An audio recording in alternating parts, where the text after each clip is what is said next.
Hello and welcome to Ask the Young Cow. It's myself, Leon Street, today. Although I've got Jack's name underneath me, and we've also got Jack here today. You're going to say hello, Jack? Hi. So hopefully the camera, the focus will improve. Let's try and change it so we can improve the focus. I'm not sure if it's going to work. It looks a bit fuzzy today, Jack. Yeah, it is, yeah. Anyway, we'll crack on. I'm going to, you know what? I'm going to swap chairs with you, Jack. We're going to play musical chairs.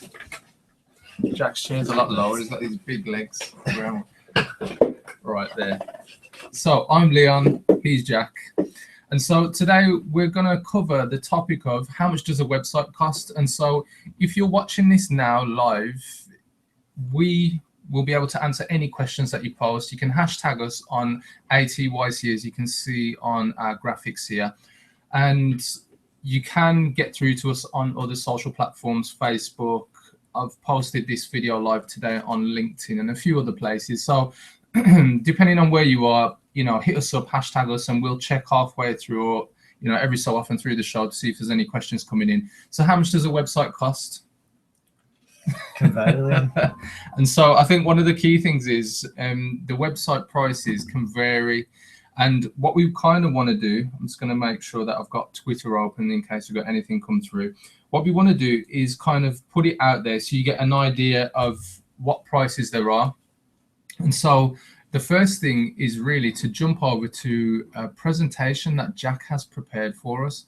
And so this will help just to give you guys a bit more of information on what we're covering today. So Ask the Young Cow, first of all, just a quick intro. This is every Wednesday, 1 p.m, where you get to ask us any question. But what we also do as part of the show is to pick up a topic. But if there's anything live that comes through, we will answer the questions as well. And so we're broadcasting live from the UK if you're picking us up outside of the UK. So let's jump forward so you can see what we're talking about. So how much does a website cost? Well, these are the things that you need to consider, and I'll let Jack talk you through these. Right. Okay. So the strategy, who this is aimed at.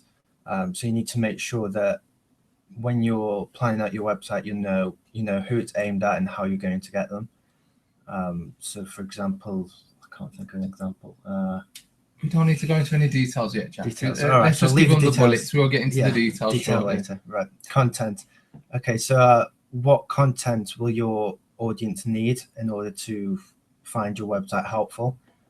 Design, how will it look? Will it entice them onto the website and will it keep them there?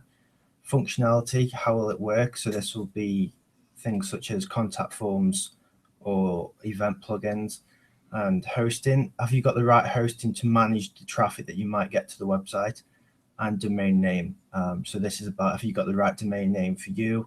If you're aiming to go around the world, you need .com, the UK, .co.uk, and things like that. Okay, cool. So thanks for rounding that up, Jack. And so, as Jack's pointed out, when it comes to understanding the cost or the price or the investment of a website, there are some key elements. And the reason why we've put them down as bullet points is so that you get an idea of actually what is involved. Because more often than not, you can see on TV adverts, you know, website builders where you pay next to nothing per month, like £5, £10, £15, whatever. I think it goes up the more functionality that you have. Yeah. The key thing, though, is to really understand what is your website there for. And so when we talk about strategy, you really need to understand who your website is aimed at. So understanding your own company's purpose, understanding the culture and how that will impact on your audience in terms of trying to serve them.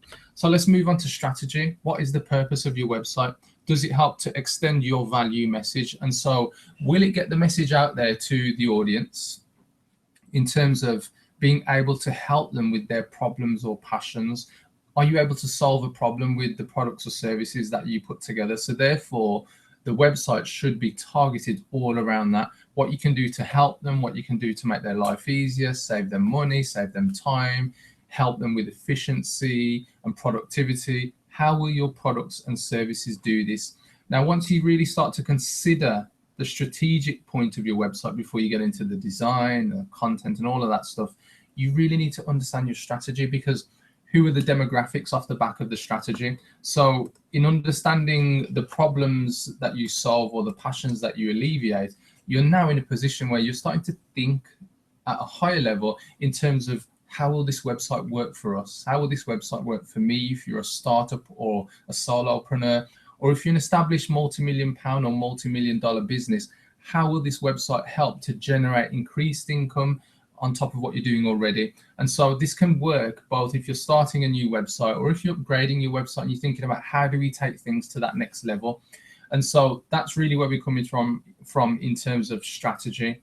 So really get down into the detail of who your target audience is, even get to the point where you've put together an avatar, like a mini icon. So have you ever played Xbox, Jack? Yeah, me too. So on Xbox, you can create a little mini me, can't you, where you choose the hair or lack of hair if you haven't got any hair. You choose the top, the trousers, the shoes, and so on. And so think about your target audience as little avatars. And so that way you can say, you know, they're Jane or Joe, and they come to us because we need to solve a problem for them in their business. If you sell business to business, if it's consumer customers, then maybe they're at a particular age, they have certain buying habits, so they buy, I don't know, beauty, maybe they buy retail, electronics, it could be clothing, whatever it is that your business does. If it is a business to business customer, maybe you offer them some services like an accountant would do, VAT and tax, bookkeeping, solicitors for law, whatever it is. Just think about what problem or passion would they come to you for, and who are they, what would they be like. So if it is a business, how much do they turn over, what kind of profit margins, what kind of investment would they normally put into your services on an annual basis or even a monthly basis, just so you understand and you really get down to understanding, well, if this is our particular set of avatars, maybe you've got a number of target audience avatars, so maybe there's 4 or 2 or more groups within your target audience. At that point, you can start to break it down. So how do you best serve them because of their different requirements, although they're the same target audience that you're after in terms of your customers? And so understanding how you serve each particular segment of your target audience will help you to really drive the understanding or the strategy of where your website needs to come from. So let me flip this. What if you don't consider it and you just put a website together? That's fine. You need a cheap website. You need to go and get a one-on-one, £5 to £20 a month, no hassle, get your logo on, get some pictures on and do the same as everybody else. Yeah. Whereas if you want to think at a higher level, you really want to increase sales, increase conversion rate, this is where you start. You start with strategy. I hope you get that. Do you, Jack? Yeah, I get it. Why do you get it? I always see the adverts about one-on-one website, and I always think that they aren't as good as what they can be. Yeah. By the way, we're not picking on one-on-one. No. They're perfect for people. If your budget is low and that's all you need, they're great. And you know, there are other companies out there who have website builders. Can't think of any. I think Heart Internet do a website builder and other people do. But yeah, go one-on-one internet. Yeah, I just think going back to what you said about be like everybody else. If you want to stand out from the crowd, then going a different way from one-on-one website or something similar. Yeah, so thanks for that added input there, Jack. So what I'd like to do is strategy. So now you're thinking about, where do I need to take my website? How are we going to alleviate problems of our customers or energize the passion that people have about something? Maybe you sell hobbyist items or products, let's say, I don't know, helicopters, radio control helicopters, quadcopters, that type of thing. You're going to elevate somebody's passion in that hobby, aren't you? So therefore, you've got to think about, what has your website got to bring? Well, let's go with tutorials, help videos, how-tos, fact sheets.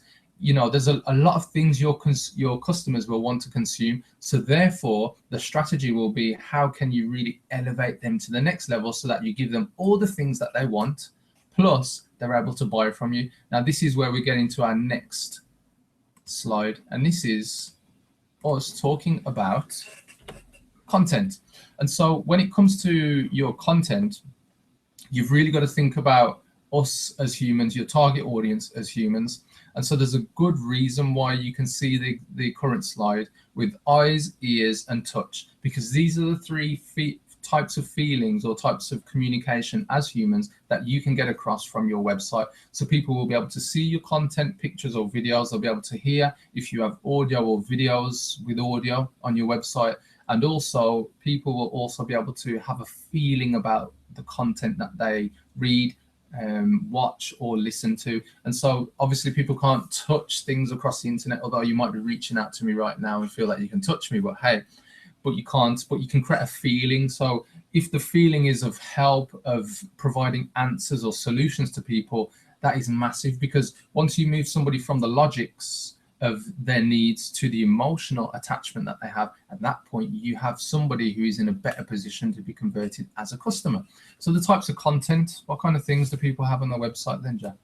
Well, me personally, I'm a visual and auditory learner. So if a website I come across as a video, probably 100% of the time I'll go and watch that video. Yeah. If it's a substitute rather than reading 3 paragraphs of text. And video is also massive within websites now, because obviously it goes onto YouTube and you start to have a wider audience that way as well. Cool. And like I pointed out, the 3 ways that we communicate: visual, auditory, and kinesthetic, which is touchy-feely. There is O&G, which stands for taste and smell. And I can't remember the exact name, but remember, unless somebody's licking your screen or sniffing the screen, there's no way they're going to do that online. But anyway, let's go past that. Key critical when it comes to your content. So remember, you have a strategy, you understand your target audience and what problems and pains or passions you can help them with. You've got to focus on the call to action in your copy. And so great content should also come with a call to action, because remember, people are reading your website and on the pages either because you want to convert them as a lead or because you want to convert them as somebody who will buy from you online. So when it comes to your content, remember call to action. And if you're not the world's greatest writer, or even a great writer, or even a good writer, and grammar and writing is not your thing, outsource it, get a copywriter. Now, so far we've touched on strategy and content. They're kind of non-tangibles, but what would you pay for a strategy session and what would you pay for copywriting? Well, for a strategy in terms of your business, it could range from anything from £250 up to £10,000, depending on how much time and how much work would need to go into your strategy. But what if you wanted to outsource your copywriting when it comes to your website? Well, you could get somebody ultra cheap. You're talking around about £5 or $5. But remember, the content would not be at a high quality. If this is something that is really not for you, or maybe you've actually got copywriters in-house, let those guys do it. But if you need to outsource it to a higher level just because your products and services or even your business demands it, you're probably talking around about £50 to £100 per page for quality content. And especially if you're doing squeeze pages or sales pages, you need that content to be hot. Yep. So we're going to move on now into our next topic, which is design, which when we're talking about a website, most people will probably say that is the first place to start. And obviously for us, it's not the first place where we start. And the reason for that is you truly have to consider the strategy, the content, then you go into design. Design, where do you start when it comes to people understanding what design works for them? Well, first of all, we start to look at any websites they like themselves. So it doesn't have to be anything associated with their company or their, what's the word? Industry. Their industry, yeah. So we look at, it could be a website like Apple. They may like some features on there, or a website like Samsung, something similar like that. And then once we see what sort of style they go for, we also start to look at competitors' websites. Now, this is to see what they've already got, how we can improve on it, and whether there's features on their website that we think needs to be on the website we're creating. Cool. So when it comes to design, guys, I'm checking Twitter live whilst we're doing the Hangout. So it's just coming through with any hashtags and so on, so I can hit them up with any responses. Like we said earlier in the show, if you've only just joined us, if you've got any questions live that you want us to answer about setting up a website, upgrading your website, whatever it is, we'll answer it right now. This Hangout lasts up until about 1:30 today, so we're going to be running for about 30 minutes, and we've already got about halfway through, but I'm going to jump back into our presentation and just touch on design, really. So some of the key things when it comes to design: look at your competitors in your industry, both locally and nationally, or even globally, if that's the size of your business. Make sure you consider the key things that you like, because it might be that you like the position of their logo, their menu, the telephone number. but maybe you don't like the way that their graphics look. Maybe it doesn't fit with the type of culture or the strategy that you want to implement in your business. So look at people in your industry and websites that are outside of your industry, because it might be that you go onto a website that you like frequently, and most of the time it's because they've got good content, but the other thing is because you just like the navigation, you like the look, the feel, whatever it is. Or it might just be you just like a button. It could just be something small like that. So when it comes to design, start to put together what in the design industry people call a mood board. And so a mood board is just, it's almost like a collage of the things that you like about design. Stick it all together, whether you do it digitally on your computer, or whether you do it by printing bits off and sticking it onto something tangible that you can look at, touch, feel, whatever works for you. Then once you've got an understanding of the kind of wireframe things, the building blocks you want in place for your website, the home page, the contact page, your services, products, frequently asked questions, all of the potential pages that you can think of, whether it's product pages for e-commerce, the checkout page, members or customer areas. That's what you've got to put together when it comes to design. It's not a matter of we'll go ahead and do the homepage design and that's it. You know, that won't work. And so let's break it down. When you're doing the design, make sure that your website is fit for desktop computers, tablets, and mobile phones. And so it's a responsive design. So that's the first thing. So that means it can adapt to any type of device. And so whether it's somebody looking at it on the phone or on the computer, those are the key areas you need to get to. Let's get into price then. So what kind of price are we talking with design? Well, we mentioned one-on-one types of websites earlier where you get free templates and so on. You pay anything from £5 to £20 a month, which would work out to around about $3 to, I don't know, $50 if you're in America or elsewhere. And so that works if you've got low expectations in terms of the time that you want to put into it, and also what you're willing to put into it. So where do you go if it's a bit more expensive, or actually your targets for the website are higher, you've got custom ideas, custom graphics? What's the price? So what I would say, start to look at the hours that would need to go into the design aspect of your website, both creatively and then putting it into a format that is responsive. Now, if you think about that for a while, just how long does it take to create a homepage concept as an example? Just a ballpark, yeah, in terms of days. Well, I'd say above 4 hours. So you could do a really quick job in 4 hours. What would a lengthy design take into just for the homepage? For the homepage, it could take 1 to 2 days. Okay, so that's depending on functionality like we talked about earlier. Okay, so let's go with 1 day. That's 8 hours. So that's kind of moderate. Yeah. So once you've done the homepage, how long would it take to do, I don't know, 5 other pages, services, products, your frequently asked questions there, and your contact us page? If it was a big job. If it was a big job, I'd say 4 hours for each page. Okay, so depending on how many pages you've got, and then what happens once those initial designs are done, especially on the bigger projects, they go out to the customer, and then what comes back? We get feedback from the customer, and so we could end up spending a little more time shaping the design around any ideas they've had from seeing the design we've sent over to them. Okay, so now hopefully you're getting an idea of time, which is another important factor. And so when it comes to design, really what you're looking at is what hourly rate are you then prepared to invest into your project. And so if it was taking 8 hours to do an initial design and then 4 hours to do further designs on top of that, multiplied, let's say, by an average graphic design price of £40 an hour, you're probably going to start to understand what are the prices involved in that. You know what, let's work this out live. So 40 times 8, so that's £320 just to get a creative, unique homepage design done for you. And then if you start to multiply your £40 graphic design price per hour by 4 for additional pages, £160. So I hope this is giving you an idea of you can either go cheap or you can either go custom up to whatever level of investment your business or you as an individual can put into it. So that will really start to solidify where you go with pricing for the design aspect. Is that right? Yeah. Cool. That's right. Okay. So I'm hoping you guys are getting the value out of this. And if you're watching this video after we are live, remember you can post your questions in the comments section on YouTube, and we'll be happy to pick those up and then answer them at a later date. So let's move on. Let's go back to the presentation. So the next step in understanding how much a website costs is the functionality.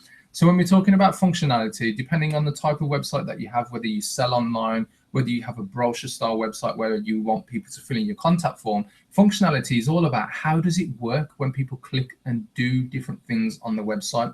So whether you have an e-commerce site, a content management system where you can update the content yourself, offering the shopping side of things, whether it's the front end, whether it's managing orders that come through, whether it's the checkout pages, all of these types of things are functionality.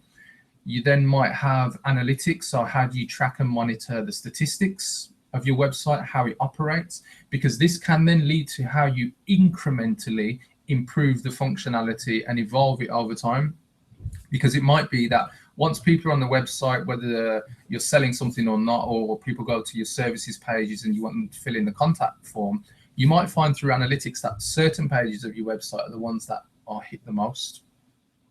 So once you understand that, it might drive you to say, actually, we need to invest more time into this section of our website, get better content on there, improve the optimization of it so that people are converting better on those pages. And then you'll probably start to see whether or not leads increase, whether the time on the pages increase, whether people are sharing those pages through social media. And then other things you need to consider are, is your website linked to your CRM? A lot of people out there do have links and connections with their website to CRMs, whether it's e-commerce linked to things like Sage for accounts, whether it's a brochure style website with contact forms linked to Infusionsoft or linked to MailChimp for people joining your opt-in list and so on for your newsletter, or whether it's just CRM linked to things like a general CRM like Sugar CRM. There's people out there who have that. And so really consider to what lengths and what degree does your website need to function at. If it just needs to be pages, show people what you do, very basic, pictures, contact form. Remember, go for the website builders, cheap, £5 to £20 a month. But if you want to take things to another level, kind of the area where we work, then what you need to consider is all of these steps that we're talking about. So functionality, go to your competitors, go to example websites, look at how their websites work, even fill in the contact forms just to test, even if you put dummy information into it, just to see what happens, or even put in real information. So at least you get the response come back and you see the success pages. Maybe you're going to the checkout page of a competitor or an example website, but look at how it all works, because what you need to understand is that just because it works that way for your competitor or the example websites, maybe that's not right for your customer. Because remember, your website is for your customer, not for you and not for your competitor. And so the more that it's focused on your target audience, the better it will work for you. Okay, so do you want to add any more to that on functionality, Jack? Yeah, I think like you said, the area we work, what it does give you is that platform to then be able to progress higher, where maybe a simpler website wouldn't have that option. Yeah. So it's like the analytics that a lot of people don't know what they're for, but because we put it in anyway, that when they come to need it, it's already been set up in place, and they can build up on that because they can see all their analytics of who's visiting the website. What are analytics? Just for anybody who's thinking what they're talking about, what is analytics? Yeah, analytics, it shows you how many people are visiting your site. Yeah. You can see real time, so you can go on and see if anyone's on your website right now, what page they're on, and how long they've been on it for. And this allows you to see that if someone's been on a page, I don't know, for a minute and they've left, how do you get people to stay on that page longer? Yeah, that's and it just gives you that information to improve your website. All right, cool. So what I'm going to do is jump onto our next slide. How much does a website cost? And so, in fact, just before we do that, I'm going to touch on functionality. So how much does functionality cost? Remember, if you go down the website builder route, you haven't got much budget, you are small, and that's a good fit for you. You'll pay anything from £5 to £30 a month, something like that. There are people out there who will give you custom options in WordPress and so on with limited design and limited functionality where you can pick up for around about £500. But how much does it cost if you've got an all singing, all dancing website where the customization and the functionality moves to another level? It can range from around about £2,000 up to £50,000. And the reason why there's so many jumps is because it depends on the types of functionality and integrations that you have. And the only way you can go down that route is start to understand how well your competitors' websites work, and then also look at the steps in the functionality and the different things that it does, because at that point you'll start to solidify what is it that you actually need on your website to serve your customers best. Right. So what is hosting? So when it comes to your website is made up of images, videos, text, pictures, MP3s that are stored on web pages. So whether the pages are real or whether they're shown via the use of a database, so dynamic website like WordPress or Magento if you're e-commerce. So hosting is really where all of your files sit, the space. It's almost like your computer hard drive. That's exactly what web hosting is. Now, web hosting is needed in order to host your website, to keep all of those files, and normally it's charged monthly or annually. So if you're going after a cheap solution, you'll probably end up paying somewhere in the region of £3 to £5 a month. So the advantages of a shared hosting solution is that it's cheap. The one thing that you need to consider, though, or actually there's many things, I'll go into a few of the things. A few of the things you need to consider, my correct term I should have said, is that shared hosting means that your website sits on a web hosting account with up to as many hosting or as many accounts that the hosting company allows. So it could be that your website is on the same server as another 1,000 websites. And what it means is that depending on the resource usage of the websites on that server, it can slow things down. So shared hosting tend to be a bit slower, and they're really for people just starting out if you haven't got a huge budget. The ways that you can help to improve websites that are on shared hosts is to add some kind of caching plugins if you have that feature available to you if you're using WordPress or Magento. You can for some, but not many. Shared hosting can really be a problem if you want to rank with Google, because Google goes off page speed. And so if you want to step things up, where do they need to look, Jack? It would be the virtual private servers. Yeah, so VPS servers for anybody who is not, into technical stuff. So tell us about VPS servers, Jack. Well, VPS servers, it's one server that can be split into multiple sections, and this allows you to host multiple websites. Yeah. So, for example, this could be if you have one main company, but off that company you have different sectors that could all have their own different websites, depending on the functionality each one of those websites have. One may have more than the other. So instead of having this all on one website and it's slowing the speed down and not ranking well with Google, you would create multiple websites that can all have their own server. Okay. All right, so the other thing to bear in mind is VPS servers are very similar to shared, but it's just that the VPS servers have less websites on a server. So it depends on the hosting company that you go with, but generally you're probably talking 10 to 20 websites on a VPS server. And so basically you have more resource usage. The other thing is that with a VPS server, it opens up the functionality. So basically with a shared hosting company, they give you less access and less functionality. They have more control. And the reason being, because there's so many other websites on that server, they want to limit the kind of things technically that you can do on that server. So VPS servers are a great way to implement scheduled tasks, cron jobs. If you need extra software on there to help speed up your website, VPS servers take you there. If you want to take things to the next level or the top level of web hosting, where you keep all of your website files, databases and everything, dedicated servers are where you need to look at. Generally, dedicated servers are for resource hungry websites. So if you get lots of traffic, we're talking tens of thousands, could be daily. If there's a lot of processor or RAM use because you've got so many integrations and a lot of intricate things going on that require the resource of your processor and memory on the server, dedicated servers are the place that you need to look. So let's give you some prices. Already mentioned the shared hosting, £3 to £5 a month. VPS, you're probably talking around about £30 a month. Dedicated servers can range from around about £90 to £100 a month up to, you're probably talking £10,000 a month, depending on the spec and the level that you go up to.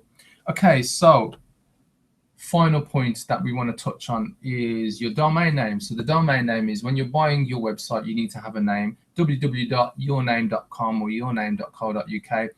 If you are in the UK and your target audience is only the UK, get a .co.uk. If you're around the world and you have an international audience, buy a .com or a .net, something like that. How much do they cost? Well, you'll get a .co.uk for around about £4 a year, and you'll get a .com for around about £10 a year. You can register them for more than 1 year, and we would advise you to do that. So I'd buy your domain name for about 5 years. And the reason for that, it will help you with Google once you get into your marketing stage of your website. The longer you've got your domain registered for, the longer that Google believes you'll be around, and so therefore you're more trustworthy. So that's something I'd probably point out there. So then, what I want to do is just recap. And so when it comes to your website and how much does it cost, as we mentioned, you can get a cheap solution from any website builders out there. We've mentioned one-on-one, and if you get any customers one-on-one, let us know. If you want to take things to the next level, really what you're talking about is where you get into strategy, real consideration of content design, functionality, hosting, and domain name. And this is for people who really want to step up to that kind of pro level, where they're investing anything from £2,000 to £50,000 or even more. We've come across with people needing to go to those levels. If you've got any questions about how much it would cost for your website, we'd be more than happy to help. Leave comments in the comment section of this video on YouTube. Hopefully, you will have found that useful. Yeah, I think the camera sorted itself out at the end as well. That's I've become clearer. Jack's still a bit fuzzy. Yeah. I don't know what that is. It's probably the shine here. Yeah. But anyway, so how much does a website cost? We hope that's been useful to you. Remember, hashtag ATYC, Ask the Young Cow, every Wednesday, 1 p.m. It's me, Leon, the Wolves fan. It's Jack over here from, I don't know where he's from. Where are you from? I'm from Stoke. Yeah, he's from Stoke. He's cool. He's not too far away. But remember, we're here to answer your questions, help you to solve your problems, alleviate your passions, and to take your internet marketing to the next level. We'll catch you next Wednesday. Thank you very much for listening. Take care. Goodbye.